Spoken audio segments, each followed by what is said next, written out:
Life Media, America's leading source for life improvement, presents Jihm Rohn, Living an Exceptional Life.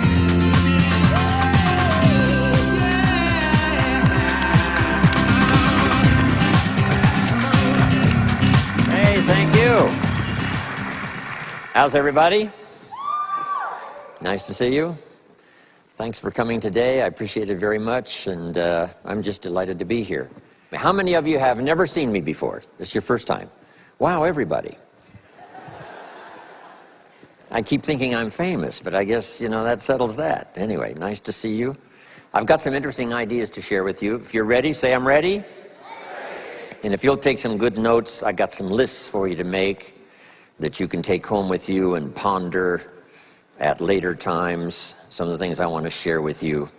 I was raised in southwest Idaho. My parents gave me an incredibly excellent start in my life, which I appreciated very much. But I quit school at age 19, unfortunately. My reasoning was, I'm smart enough to get a job. How much smarter do you need to be?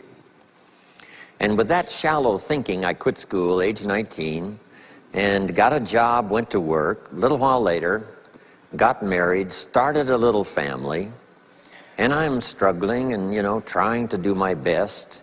But it seems like each year I'm falling just a little bit further behind. Finally, age 25. The climax of my sort of, weariness with where I was, not doing as well as I thought I should. I hear a knock on my door, and I happen to be home alone. When I opened the door, there was a little Girl Scout about this tall selling Girl Scout cookies. And she gave me the finest sales presentation I've ever heard. Girl Scouts around the world, no better organization. And we've got these cookies, only $2, several flavors. And with a big smile, she very politely asked me to buy. No problem, I wanted to buy. Big problem, I haven't got $2 in my pocket. Now, I'm a grown man, I live in America, I've been to 1 year of college, I'm married, I've got a family, and I don't have $2 in my pocket.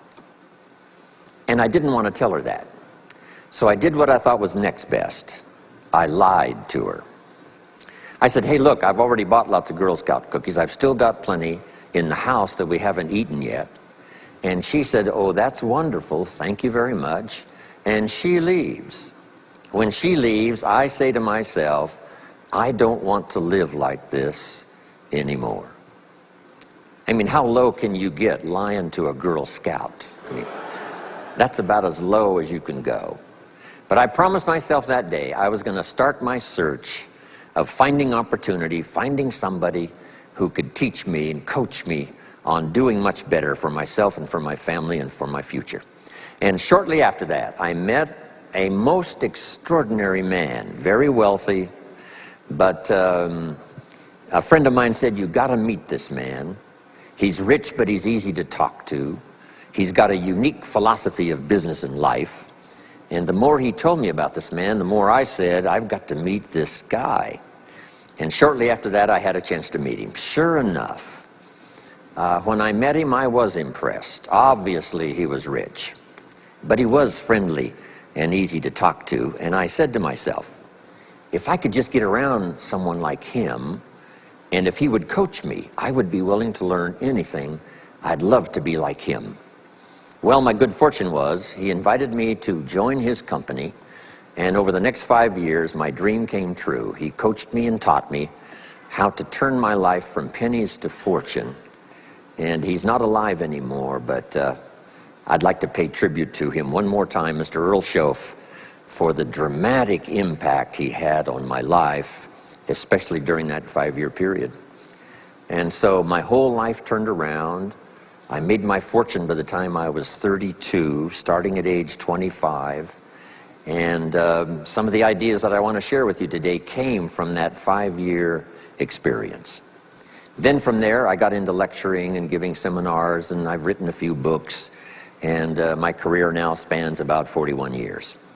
But I'll never forget the impact this gentleman had on my life with a few simple concepts that totally changed my life, changed my future, and changed everything. Jihm Rohn's view of the 21st century. Here's number one: unprecedented opportunity. We not only have begun a new century, century 21, it's a new millennium. A millennium is a 1,000-year period. We've had 6 so far.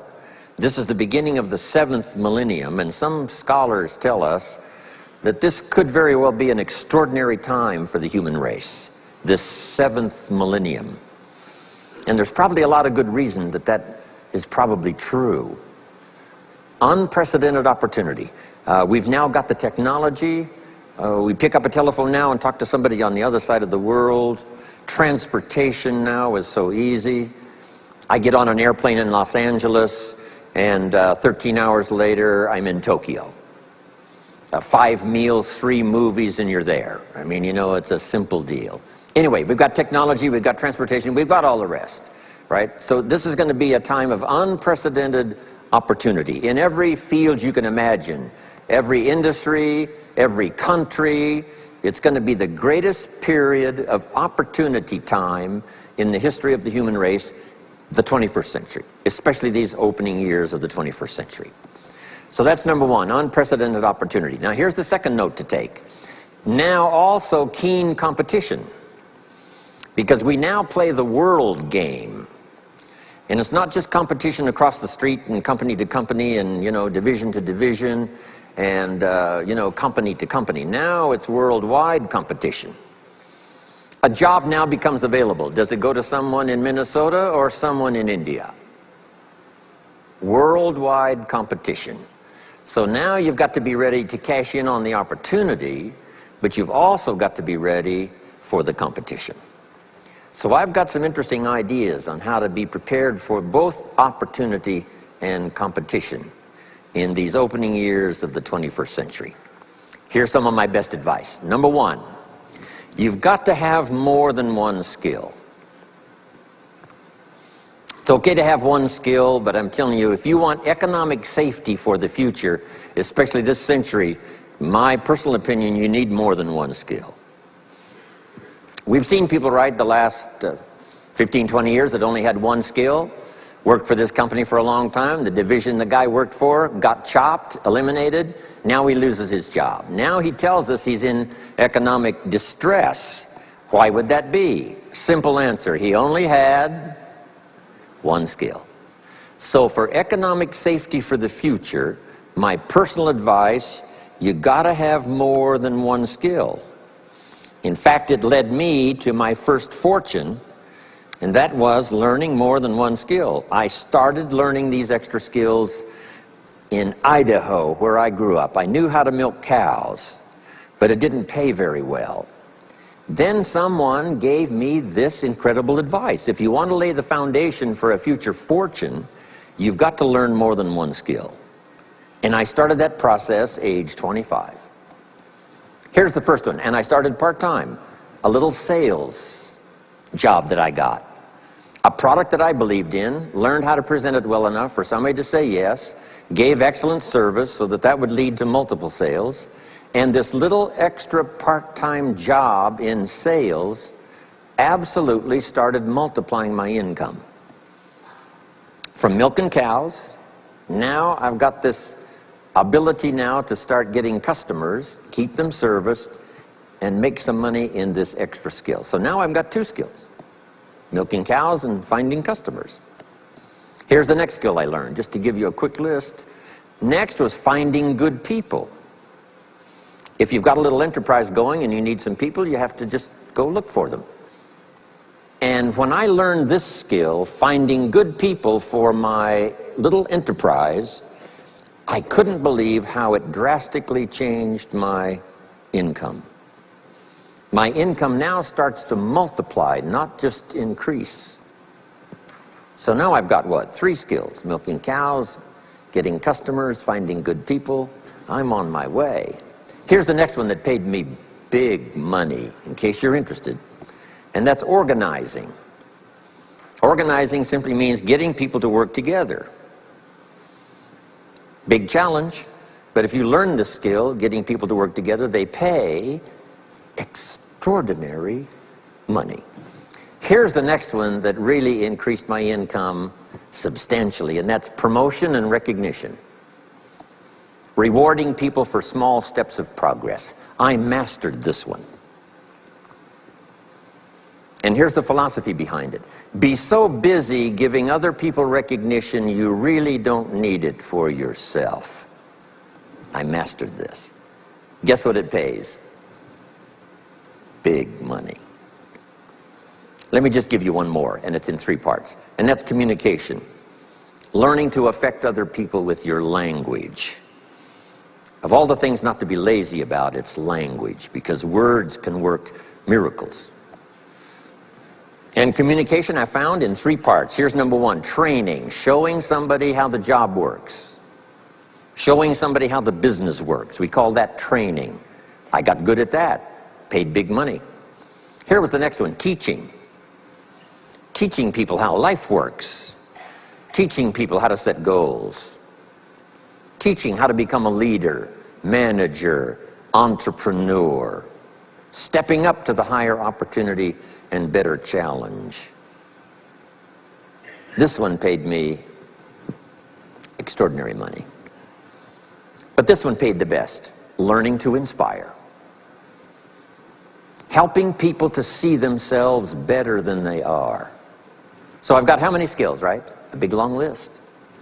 So safety, economic safety for the future, especially the opening years of the 21st century. Learn more than one skill. Here's number 2. It would be good to learn more than one language. Some of my business colleagues who speak 3 or 4 languages earn $3-4 million a year. One of my friends, Leon Weisbein from Russia, I remember when he was making $3 million a year, he spoke 3 languages. Here's what he said: I think I'll learn another language, make another $1 million. Those extra languages are so valuable. When I travel the world, I got to find somebody that knows more than one language, or I'm in deep trouble. If you think the time has passed you by to learn that 2nd, 3rd language, make this note. You heard it from Jihm Rohn. Give it as a gift to your children. The 2nd language. Maybe that'll inspire them to learn the 3rd language, and then no telling where it might go from there. I asked a school teacher one time, how many languages can a child learn? Here's what she said: as many as you will teach them. They don't lack capacity, they don't lack intelligence, they certainly don't lack curiosity. They only lack a teacher. So you got my good advice now? More than one skill, more than one language. Here's the rest. Learn the simple economic formula that works for everybody, and I can give it to you in just a couple of sentences. A simple economic formula. Kids can understand it. Anybody can understand it. Anybody that wants to get paid. Here's the language for your notes. We get paid for bringing value to the marketplace. That's as simple as you can put economics. Anybody that wants to get paid. You get paid for bringing value to the marketplace. The marketplace is the people. Now, the value we bring is one part of it, a product or a service, but here's the other part, the value you become. So just off to the side, put the value is 2 parts. The value you bring, like a product. If you manufactured it, you might keep improving the product. If someone else manufactured it and you're out selling it, they probably keep improving the product. But this is the one you have to work on yourself. The value you become, like an entrepreneur, a leader, a teacher, supervisor, manager. What you become also pays much more than what you bring. Once I understood that, then here's what my mentor said. Go to work on yourself harder than you work on your job. If you work hard on your job, you can make a living. Then he said, if you work hard on yourself, you could make a fortune. So I worked hard on my job and made a living, but I learned, starting with those extra hours per week, learning these extra skills, I started working on myself. And here's a philosophical phrase everybody should take home. Here it is. Success is something you attract by becoming an attractive person. Success is not something you pursue. It's what you attract by becoming attractive. By becoming attractive to the marketplace. What would do that? Multiple skills, multiple languages, and then some of the things I'm going to talk about the rest of the seminar. So, now what else would help you to be attractive to the marketplace besides more than one skill and more than one languages? I've divided it into five simple, basic fundamentals of ideas to ponder and think about that will increase your value to the marketplace. Could perhaps, like it did for me, multiply your income by 2, and then multiply it by 3, and then multiply your income by 4, and then by 5. And once you get there, it's not that difficult to multiply it by 10, because all you have to do is make sure you become more valuable and more valuable and more valuable. You don't have to work on the economy, because here's the first note.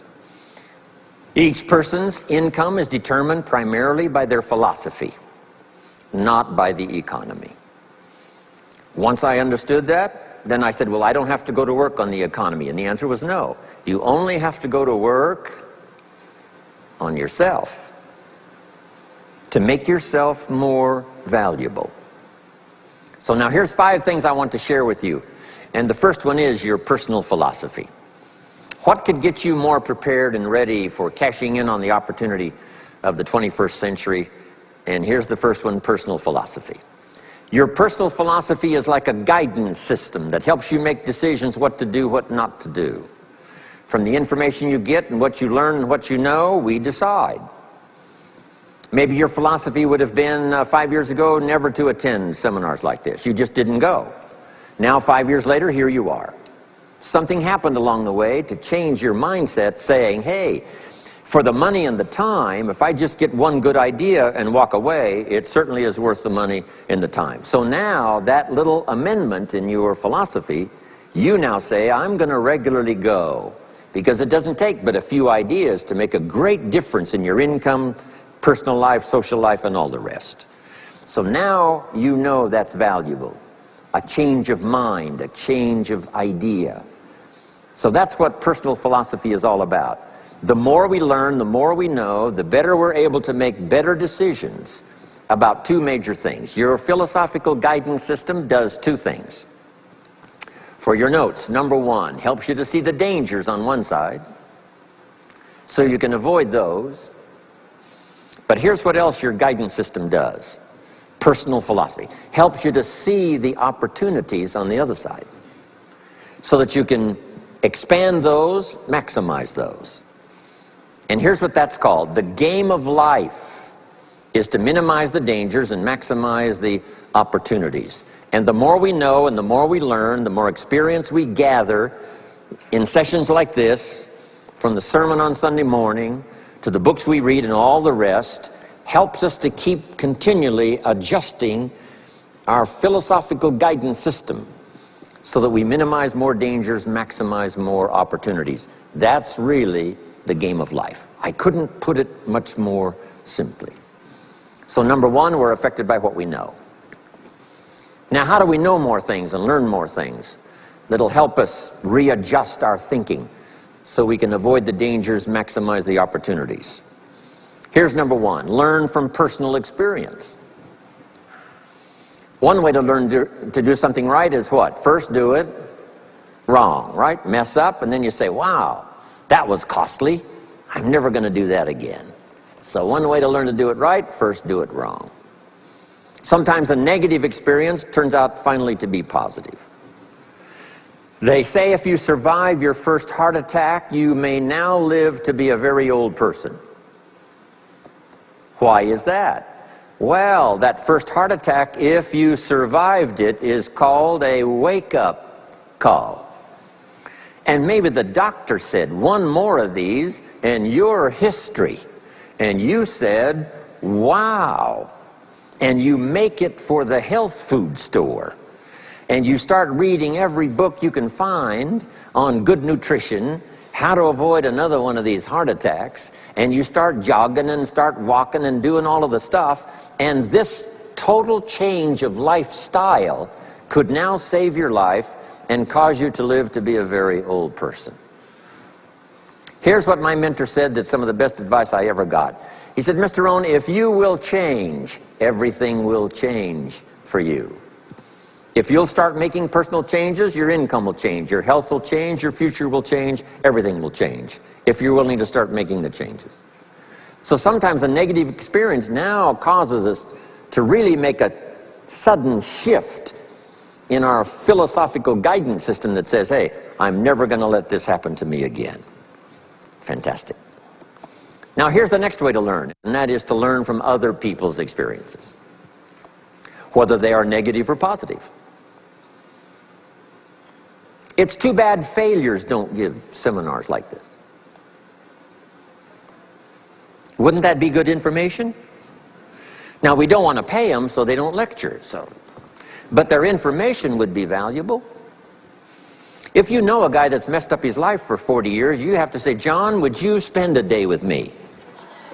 And I will bring my notebook and take good notes. A good-looking guy like you, beautiful family, every reason to do well, threw it all away. Teach me how for the last 40 years you messed it all up.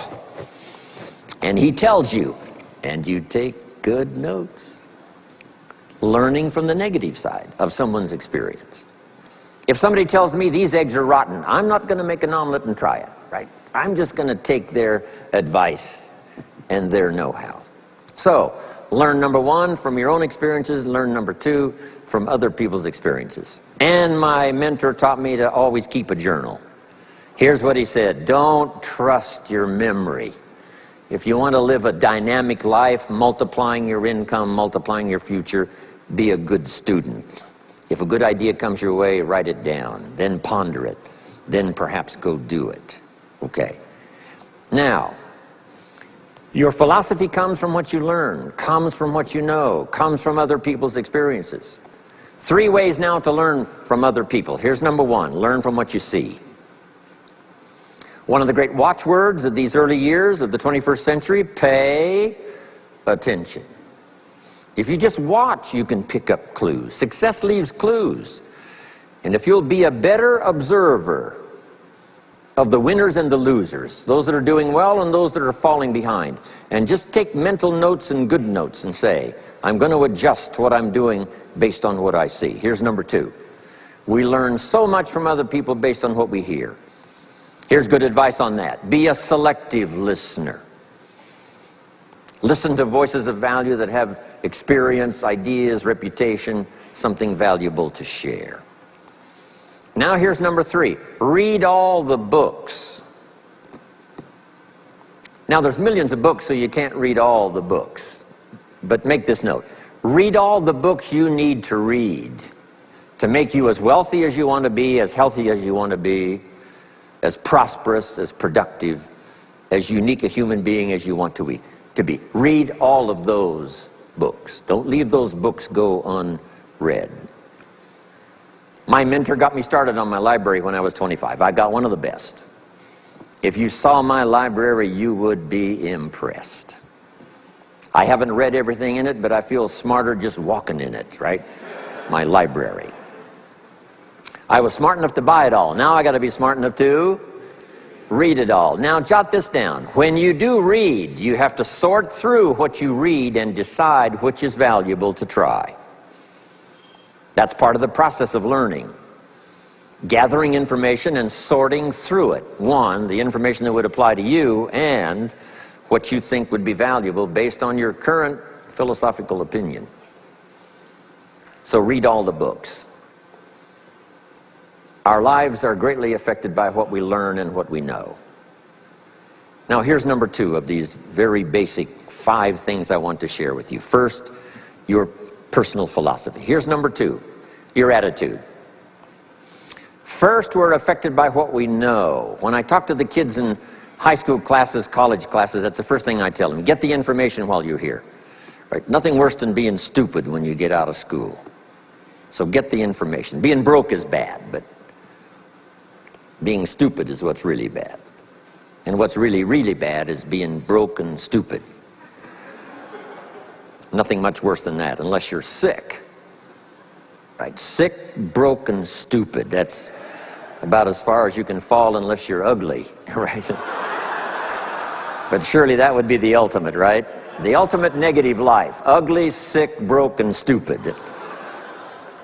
So learn all you can. We're affected by what we know, so get the information. Don't be lazy in learning. Don't be lazy in going through the books, building your library, coming to classes like this consistently. Some of them will be so dramatic, your life will never be the same. Maybe this is one of those today. Next, we're affected by how we feel, attitude. This is the emotional part. We need the intellectual part to set sail. So as the winds blow, we can still get where we want to go. Redefine, keep strengthening our psychological and philosophical guidance system. But now we're also affected by the emotions. That's the power. And jot these notes down as I hurry along now. 4 things to consider on attitude and how you feel. Here's number 1. It's how you feel about the past. It's important to make the past useful. Past experience, even past losses, past failures, as well as successes. To review it and go back over it, see where you went wrong, correct that, invest that now in the future. Don't live in the past, and don't carry the past around like a burden, but simply use your past as one of your mentors to help refine mistakes, make some changes that you can invest now in the future. Here's the second attitude. It's how you feel about the future. We look back for experience, but number 2, we look forward for inspiration.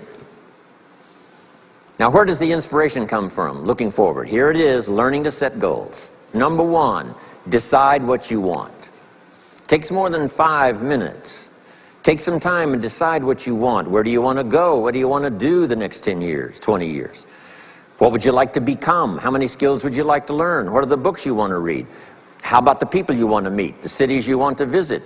Experiences you'd like to have over this next period of time? Start thinking about all of that. Here's the next key. Write it all down. Building a life is like building a house. You wouldn't start building the house until you had it finished. Wouldn't you look foolish starting to build the house if it wasn't finished first? What if you were laying bricks and somebody came by and said, "What are you building here?" And you said, "I have no idea." See, they would take you away to a safe place. So building a life is a lot more important than building a house. And yet people treat it so carelessly and so casually about planning and making plans for what they want their life to work out to be. So I'm asking you not to be casual anymore. Start designing the future for yourself, for your family, for your business, for your future. Okay, decide what you want. Okay, so from the past we get experience, from the future we get excitement, inspiration by setting goals. Now here's the next advice. Put everything on your list of goals. Little things, insignificant to someone else but important to you. A goal list is important. You don't have to publish it in the local newspaper. My Japanese friend, Toro Ikeda, San Jose, California, put on his first list, a Caucasian gardener. I said, go Toro. Back then everybody had a Japanese gardener. He said, no, I'm Japanese. I want a Caucasian gardener. I like that. So set goals. Set the goals that'll turn you on, goals that'll get you excited. Put everything on your list. Now, here's the next attitude. It's very important how you feel about everybody. If you want to be a leader extraordinaire, here's what you learn. Each of us need all of us. One person doesn't make an economy. One person doesn't make a symphony orchestra. It takes all of us for each of us to be successful. Each of us need all of us, and all of us need each of us. Each gift is important as we bring it to the table, as we bring it to the country, as we bring it to the community. Learn to appreciate that. Each of us need all of us. Now here's the last one on attitude. It's how you feel about yourself. Nothing more powerful than self-confidence to start multiplying your income by 2, by 3, by 5, by 10. And where does that come from? Make the note. It comes from self-esteem. Doing the things you know you should do, and at the end of the day, your self-esteem is soaring and high. You've met the people you said you'd meet. You made the calls you said you would make. You did the things that you required of yourself to do, and at the end of the day, you feel great about yourself. That is one of the greatest motivating factors for the future, self-esteem, feeling good about yourself. Now let me give you the miracle piece of this formula. If you're ready, say, I'm ready. Here it is. Number 3 is activity. We're affected by what we do. Now we've gotten to the formula of how to turn ideas into reality, how to turn imagination into substance. It's called number 3, activity. So add these notes to it now. Activity is the work. Activity is the labor. You might add labor pains. I'm short on personal experience here, but the mothers in the room would tell us that we know what that's all about, labor pains. Why would an upcoming potential mother be willing to put herself through maybe a rather painful experience? She said, that's an easy answer, and it's for your notes. It produces new life. Why wouldn't she put herself to the labor? Now comes the miracle of new life. And whether it's new career life, or new business life, or new friendship life, or new married life, or new life of any kind, it has to come from the work. It comes from the labor. In fact, labor was so important. Here was the original formula for labor. If you have forgotten it, remind yourself. For your notes, 6 days of labor and what? 1 day of rest. Now it's important not to get those numbers mixed up. Why is that? Here's why. Why not 5-2? I don't know, maybe 5 and 2 would be okay. If God would have thought of 5 and 2, he might have made it 5 and 2. Right? You can't think of everything when you're putting one of these together. But maybe one of the reasons for 6-1, jot this down now. If you rest too long, the weeds take the garden. Not to think so is naive. As soon as you've planted, the busy bugs and the noxious weeds are out to take it. So you can't linger too long in the rest mode. You've got to go back to work. 6 days of work, then rest and spirituality and friendship and change of pace. And then go back over the last 6 days. What did I do? What did I miss? Who did I miss? What happened? So that I can invest those corrections in the next 6 days of higher productivity. Have you got that now? 6 days of work, 1 day of rest. Don't get the numbers mixed up. Activity. Now, activity finishes the miracle. Good question for your notes. How did this convention center get here? Let me give you the steps. Number 1, somebody saw it while the property was vacant. You say, well, how could you see a convention center if it isn't here? It's the only way it will be here. And somebody has to see it so clearly they can draw a picture of it, saying, this is the convention center. You say, no, it isn't there. They say, yes, this is the convention center. The artist's rendering shows you a picture of what isn't there. That's the beginning of imagination. So to turn nothing into something, here's what you do. Imagine the possibilities. That's why we recommend testimonials, for someone to say, hey, I started with pennies and I made a fortune.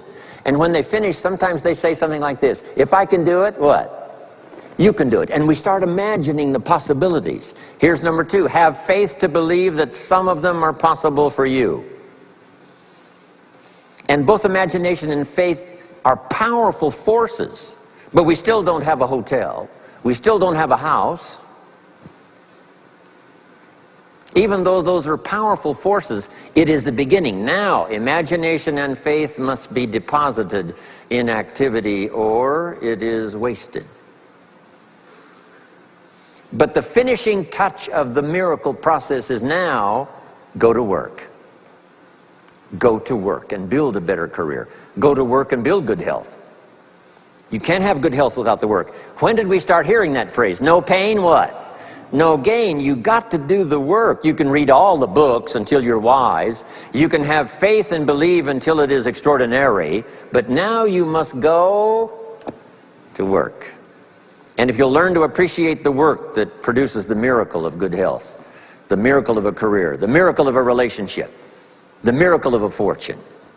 Only humans now can do this. The birds of the field can't do it. No other life form can imagine and create something from nothing. Have faith and then build it and make it real. Only humans. It's an extraordinary gift. Depends on how often you use it. So number one of the ideas I wanted to share with you to make this an extraordinary opening year century for you is philosophy. We're affected by what we know. Second is attitude. We're affected by how we feel. Third is activity. We're affected by what we do. Now here's the final two pieces. Number four, learn to measure progress. Once you've set up a project now, you want to turn nothing into something, now you must measure your progress. How are you doing?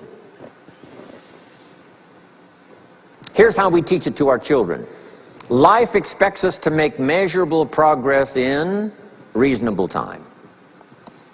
Measurable progress in reasonable time. That is the game of life. So part of it is not just to set up the proposed project, but as we start working on it, we start measuring how we're doing. Now first, what is reasonable time? You can't ask someone every 5 minutes, how are you doing now? See, that's too soon. Guy says, I haven't left the building yet. Give me a break. Now, we can't wait 5 years. That's too long. So there's reasonable time. So make this note now. What is reasonable time? One, at the end of the day. A conversation a father should have with his daughter today, because the magic is there. If he waits till tomorrow, the magic may be gone. Today. Next is a week. Make that note. Usually, we get paid by the week. Somebody adds up our value to the marketplace, out comes the check. The next week, somebody adds up our value to the marketplace, out comes the check. What I learned to do is to change my value to the marketplace so the check kept getting bigger and bigger and bigger. I didn't have to change the economy, I only had to change myself. Measure your own progress. Success is a numbers game. We demand it of our children. How many years do you want your child to spend in 4th grade? Approximately. About 1 year, right? You say, well, if they're nice kids, would you give them 3 or 4 years? You say, no. This is not a nice game. This is getting ready for the future. This is getting ready for the challenges and the opportunities. You can't linger in 1 grade more than 1 year. Now make this note. The same should go for us as adults. Don't linger more than 1 year in 1 grade of learning. Adult, management, entrepreneurship, leaderships of all kind. Keep up the pace of learning. Okay. The numbers. Measure. Count. Now here's the key. Face the truth. If you're only making this much progress, you know, there's no use trying to kid the world, no use trying to kid anybody else, and especially don't kid yourself. If in a period of time you've only made so much progress, you just got to swallow hard and say, this is the truth. I've got to face it. Now, what could I do to start increasing my progress and make my health better, make my income better, make my investments better, make my value to the marketplace much better, get busy learning the second skill and the third skill and the next language and the next language to increase my value. I got to get busy and do that.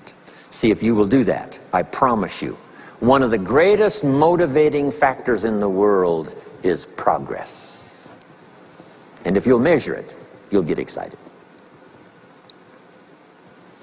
Now here's number 5 of the 5 major things I wanted to share with you to make these opening years of the 21st century really pay off for you. And here's the word: lifestyle. Learning to live well, because the ultimate essence of life is not a Ferrari. The ultimate essence is not a home. The ultimate essence is not a bank account. It's not $1 million. It's not a fortune. Here it is. The ultimate essence of life is learning to live a good life. That's the key. Whether you have modest resources or whether you have mega millions, either way, the real key is learning to live a good life. And so in my closing 5 minutes, let me give you what I think is a good list. Now this is the short list. In other presentations I cover a longer list, but this is called Jihm Rohn's short list for living the good life. Here it is. Number 1, productivity. You really won't be that happy if you don't produce. And here's the next bit of advice on that. Produce to the max if you possibly can. To produce a little is okay. To produce enough is okay. To produce some to get by is all right. But why not try productivity to the max? Andrew Carnegie, who built the steel industry back in the 30s, here's what Andrew said: I'm going to spend the first half of my life accumulating money. I'm going to spend the last half of my life giving it all away. He got so inspired by that goal that the first half of his life he accumulated $400 million, which back in the 30s was a lot of money. A mega fortune. Guess what he did the last half of his life? He gave it all away. I got a good question for you as we close. Here's the question. What's got you turned on? What's got you up early? What's got you eager to face the day? What's got you inspired to learn the extra skill, put in the extra time, go the extra mile, learn how to work with people, guarantee your future? Good question. Here's number 2, good friends. You got to have good friends. The best support system in the world is good friends. Collect and nourish those as priceless. Good friends are those wonderful people who know all about you and still like you. Those are good friends. Here's number 3, your heritage. What's made America so unique among all the nations of the world and the greatest experiment in the history of the world? And that is the depository of gifts that have come to America over the last 300 or 400 years. The heritage from all walks of life, all over the world. Now the key to keeping America vital and powerful and unique for generations to come is to keep alive these heritages. The music, the dance, the costume, the customs, the literature, the poetry, and all the rest combined together, making us an extraordinary, unusual nation among nations. Keep your heritage alive. Here's number 4, your spirituality. Whatever you believe in terms of spirituality, that's important. And I've got 3 words for you to consider. Here they are. Study, practice, and teach. Whatever you believe in terms of spirituality, study, practice, and teach. Don't leave your spirituality unstudied, don't leave it unpracticed, and don't leave it untaught. It's one of the major components of a good life. And now to close, for your notes. Take special care of the inner circle. Family, close friends. Nourish them, they will nourish you. Inspire them, they will inspire you. And take care of the details, the little things that makes it special for family and friends. When my father was still alive after my mother died, my father lived about another 7, 8 years. When I used to travel, I would try to call him while he was having breakfast with the farmers, southwest Idaho. Make a special day. If I'm in Israel, I got to get up in the middle of the night, but I call in the middle of the night, Papa, I'm in Israel. And they would bring him the phone in this little cafe called the Decoy Inn. And Papa would say, Israel, son, how are things in Israel? And he'd talk real loud so everybody could hear. Right? Say, Papa, they gave me a reception last night on the rooftop overlooking the Mediterranean. He'd say, overlooking the Mediterranean. Now he's got a story to tell for the rest of the day. My son called me this morning while I was having breakfast with the farmers. I know he had to get up in the middle of the night. Special days. One more scene. I thought about my father walking down the lane on the farm to the mailbox, opening it up. And this is for your notes. Make sure the mailbox is not empty. My father lived to be 93. What kind of an experience would that be for a day? Age 93, open the mailbox and it's empty. Even if it's just a postcard, make sure the mailbox is not empty. The details, the inner circle. And now here's the last. Maybe, just maybe, some of the things I've shared with you have been seeds that have fallen on your consciousness at the right time. And then if it turns into something valuable for you in the future, that will be well worth my coming, being away from my grandchildren and my children for a little while, to come and deposit the best of my experience with all of you today. Thank you very much. God bless. We hope you've enjoyed this special presentation of Jihm Rohn's Living an Exceptional Life. If you'd like to own a copy of this program or any of Better Life Media's programs, please visit our website at betterlifemedia.com, where you'll find all types of valuable life improvement information.